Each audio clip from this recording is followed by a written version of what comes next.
अगर ये कहा जाए कि इजराइल के लिए लेबनान एक कब्रिस्तान का जैसा ग्रेवयार्ड जैसा बनता जा रहा है तो ये गलत नहीं होगा, क्योंकि जब से लेबनान में घुसने का काम किया है या घुसने की गलती की है इजराइल ने, उस वक्त से ही इजराइल के लिए संकट जो है बढ़ता गया है। आए दिन हर रोज इजराइल अब रोजाना अपने सैनिकों की मौत के ऊपर उनके साथ जो भी उनकी ऑब्ituary है वो जारी कर रहा है, उनके शोक संदेश जारी कर रहा है। और अब तो ये हाल हुआ है कि IDF यानी इजरायली डिफेंस फोर्स, इजराइल की वो सेना जो नरसंहारी सेना है, उसका जो चीफ है वो बाल बाल बचा है। बाल बाल ऐसे बचा है कि अगर वो कुछ देर वहां से नहीं निकलता जहां पे वो बैठा था तो शायद आज आप ये खबर सुन रहे होते कि IDF का चीफ मारा गया। यही होता है कि जब आप एक नरसंहारी सोच के साथ बार बार यूनाइटेड नेशंस के जितने ही प्रस्ताव हों उनको इग्नोर करते हुए, उनकी अवमानना करते हुए नरसंहार में आगे बढ़ते जाते हैं। इजराइल ने ये सोचा था कि शायद उसका कोई नुकसान नहीं होगा, लेकिन अब IDF चीफ बाल बाल बचा। इसका मतलब साफ है कि जो बात कल नए हिजबुल्लाह चीफ ने कही थी वो कहीं ना कहीं अब साफ होती दिख रही है कि उनके निशाने पे अब तमाम लोग हैं। ये एक ब्रेकिंग डाली है, तस्वीर भी डाली है, उसमें लिखा है Herzi Halevi survive assassination.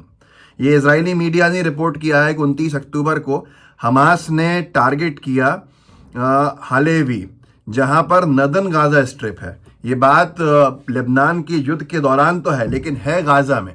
Gaza की एक पट्टी में जब मौजूद था जो इजराइल डिफेंस फोर्स का सबसे बड़ा अधिकारी है, तो हमास ने उसको निशाना बनाया। हमास के पास इंफॉर्मेशन थी कि ये कहाँ मौजूद है, और हमास ने अल कसाम ब्रिगेड का कहना है, ये इजरायली मीडिया का कहना है कि अल कसाम ब्रिगेड ने ATGM पे फायर किया, जो जिस घर में IDF का चीफ हालेवी था।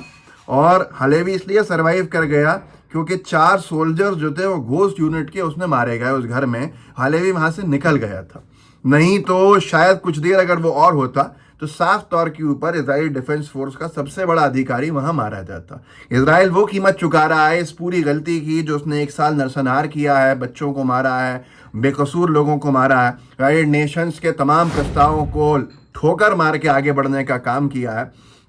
यहीं पर एक और ये है कि हारिट्स जो इजराइल का न्यूज़ आउटलेट है, उसने रिपोर्ट किया है कि अल कसाम ब्रिगेड्स ने नदन गाजा में एक बिल्डिंग को टारगेट किया, जहां पे IDF चीफ ऑफ स्टाफ जो है हर्जी हालेवी एक बैटल असेसमेंट, जो एनालिसिस होता है, असेसमेंट होता है, वो कर रहा था कि क्या रहा है इसमें युद्ध में, किस तरह से यहाँ क्या गलती है, क्या सही है, क्या करना है। जैसे ही वो कुछ देर हुई थी उसको निकले हुए और उस बिल्डिंग को कोलैप्स कर दिया गया। वो बिल्डिंग कोलैप्स हो गई हमले से। तो आप सोचिए कि कितना ज़्यादा माइन्यूट इन्फॉर्मेशन हमास को और हिजबुल्लाह को है कि IDF चीफ का मूवमेंट भी साफ तौर के ऊपर सर्वेलेंस में है।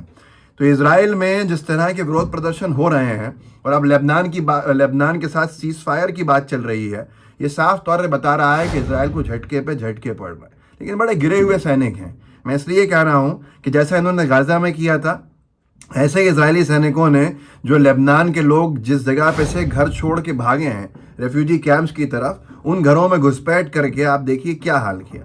वहाँ के महिलाओं के कपड़े पहन के शान से खड़े हुए हैं जैसे कुछ बहुत बड़ी चीज़ जीत ली हो। महिलाओं के कपड़े पहनने खड़े हैं। ये बात सही है जो कही जाती है कि सबसे ज़्यादा होमोसेक्सुअल्स जो हैं वो इजराइल में है। दुनिया में मैंने एक रिपोर्ट पढ़ी थी। तो ये देखिए आप, उसका जीता जागता उदाहरण साफ तौर के ऊपर ये दिख रहा है। अब इनसे ज़्यादा गिरा हुआ कौन होगा, आप खुद सोचिए। अब ये भी लिखा है, एक US ऑफिशियल्स ने एक सोर्स के थ्रू, एक US ऑफिशियल्स के सोर्स मानते हुए एक मीडिया में रिपोर्ट किया है कि cease fire in Lebanon can be reach soon. Negotiations for a ceasefire between Israel and Hezbollah have made significant progress in the last 24 hours, but the Biden administration hasn't reached a final agreement with either Israel or Lebanon, 2 US officials with direct knowledge of the issue said. US के 2 अधिकारी जिनको सीधी जानकारी है इस बात की, उनको coat करते हुए, बिना उनका नाम लिए हुए, ये लिखा है अखबारों ने कि नेगोशिएशंस इजराइल और हिजबुल्लाह के बीच जो है वो बहुत तेज़ी से प्रोग्रेस कर रही है, बहुत तेज़ी से वो कंस्ट्रक्टिव तरीके पे जा रही है, लेकिन अभी तक बाइडन एडमिनिस्ट्रेशन की तरफ से कोई फाइनल एग्रीमेंट पे नहीं पहुंचे हैं। मतलब साफ है कि लेबनान इनको बहुत भारी पड़ गया है। लेकिन अब तो गाजा के अंदर बाल बाल बचा है इजरायली डिफेंस फोर्स का चीफ, इजरायली सेना का सबसे बड़ा अधिकारी, तो आप सोच सकते हैं। लेकिन इसके बाद भी इसराइल अपनी हरकतों से बाज नहीं आ रहा। एक वीडियो है इस पर लिखा है कि according to Israeli media report, Israel की मीडिया रिपोर्ट्स के हिसाब से मल्टीपल रॉकेट्स जो हैं वो हाइफा नदन इजराइल की ऊपर फेंके गए हैं, दागे गए हैं लेबनान की तरफ से। ये वीडियो आप देख लीजिए।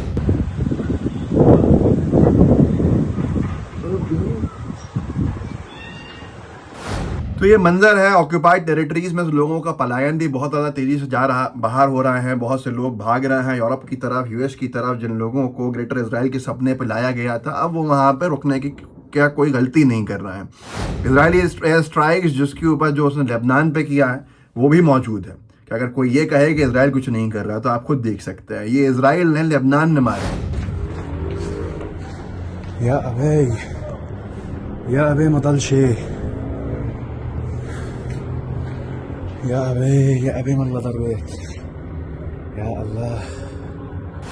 तो ये तमाम तबाही जो है इसका क्या अंत है ये तो नहीं मालूम है, लेकिन नेतन्याहू ने अपनी कुर्सी को बचाने के लिए कही है या ग्रेटर इजराइल की सनक को लेकर कही है। शायद बहुत से लोगों की जान की बाजी लगा के बहुत से घर इजराइल में भी सूने किए हैं, जिसका खामियाजा उसे वहाँ पे भुगतना पड़ रहा है इजराइल में। लेकिन क्या बराबरी कर पाएंगे? कहाँ 40,000 बच्चों को मारने की बात, कहाँ इतने लाखों को बेघर करने की बात जो गाज़ा में की गई। तो ये तमाम चीज़ें हैं जो निरंतर आज तकलीफ़ में इजराइल को भी डाल रही हैं। लेकिन इजराइल ने जो 1 साल तकलीफ़ में डाला है और अब भी डाला हुआ है, वो गाज़ा को क्या होगा ये आप अंदाज़ा लगा सकते हैं।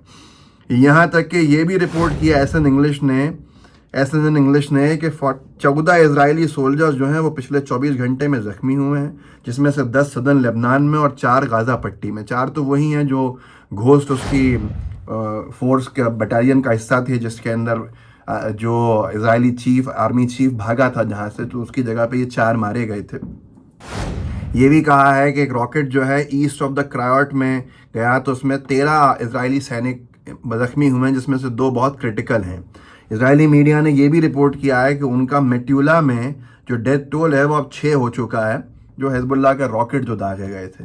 अब ये तमाम चीज़ें हैं कि जिस पर अगर आप देखें तो बहुत सारी चीज़ें हैं, बहुत कुछ है। अब कितने ऑबिचुरीज़ हैं आप खुद देख लीजिए। ये भी जारी किया है कि अनदर फॉलन हीरो लिख रहे हैं, the IDF has release the name of an additional fallen soldier के एक और 31 साल का मास्टर सर्जेंट यडिडिया ब्लॉज मारा गया है इसमें। तो ये तमाम चीज़ें अब बहुत ज़्यादा इजराइल की तरफ से आने लगी हैं। इस वीडियो को आगे बढ़ाइएगा और बताइएगा कि जंग में इजराइल को भी अब नुकसान बहुत हो रहा है, तभी सीज़ फायर की बात चल रही है। लेकिन कॉम्पनसेट कोई नहीं कर सकेगा वो 1 साल चले हुए नरसंहार को जो अब तक जारी है। जय हिंद, जय भारत। द लाइव टीवी, सच सबसे आगे।